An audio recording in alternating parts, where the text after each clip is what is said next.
دعاؤں کا مسئلہ یہ ہے کہ دعا کسی مسلمان سے تو اب درخواست کی جا سکتی ہے کہ آپ میرے لیے دعا کر دیں، اور اس کو چاہیے کہ وہ جس مسلمان بھائی نے بھی دعا کی درخواست کی ہے اس کے لیے دعا کرے، اسی وقت کرے، بعد میں کرے، جو وہ مناسب سمجھے۔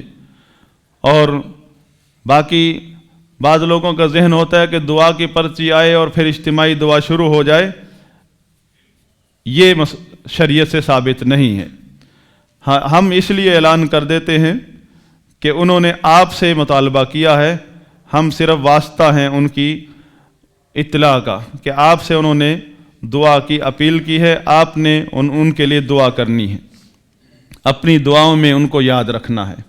باقی یہ رسم دعا جو ہے یہ سنت نہیں ہے کہ فوراً رسم اجتماع شروع ہو جائے جو ہی کسی کی اپیل آئے، ایسا کچھ نہیں ہوتا تھا نبی صلی اللہ علیہ وسلم کے زمانے میں۔ جبکہ نبی صلی اللہ علیہ وسلم کسی کے لیے اگر ہاتھ اٹھا لیں تو بغیر قبولیت کے ہاتھ نیچے نہیں آتے۔ اور صحابہ کرام کی کوئی حاجات نہیں تھی کیا؟ صحابہ کرام کے گھروں میں کیا مریض نہیں تھے؟ ہم نے رسم ادا شروع کر دی ہے، فلاں مریض ہے اس کے لیے دعا کریں۔ اور یہ اصول ہے، جب بھی ہم کسی سنت کو چھوڑیں گے اس کی جگہ پر بدعت کا درخت لگ جائے گا۔ اور سنت کیا ہے؟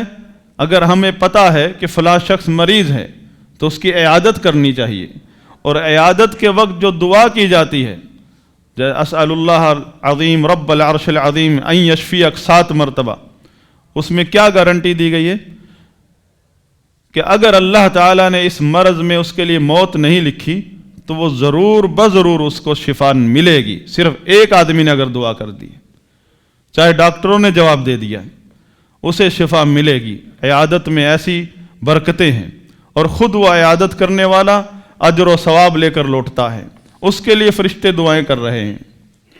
لہٰذا ہم اپنے ان معاملات میں سنت کو دیکھیں اور بدعات کو چھوڑنے کی اللہ سے دعا کریں، اور خود بھی کوشش کریں